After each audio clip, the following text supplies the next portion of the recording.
студияға келген қонақты шақырайын. Келіңіз.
Біз Ерназар екеуміз енді сырласамыз, папасынан гөрі менімен көп Жақынырақ. секреттерін айтады. Мама үйленгім келеді деп дейді.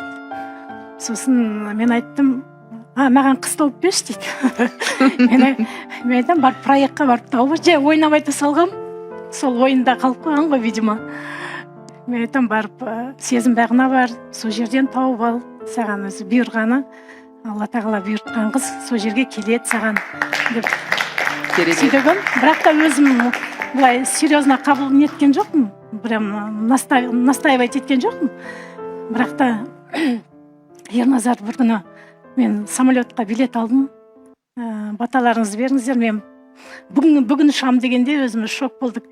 Папасы вообще ондай нәрсені түсінбейді, қайда бар жатыр дейді. Ол не дейді, сол.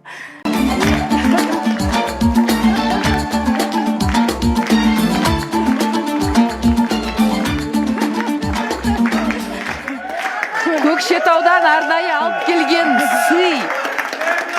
Көкшетаудың еті дейсіз ғой. Көкшетаудың Аққайынға ысталған Көкшетаудың еті. Барлықтеріңіз ауыз тиіңіздер. Рахмет. Күтінге ысталған. Айдай ханым, сізге де мен кішігірім бір нем бар. Тон, орамал тон болмайды, жол болақ дейді ғой. Ой, рахмет. Қайда қалдырып кеткенімді білмеймін өзім. Мына қазір алып келеді.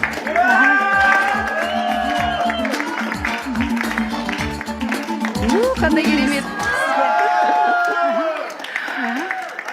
Қандай керемет. Рахмет сізге. Мынау басыңызға мінекей сізге. Рахмет үлкен сізге.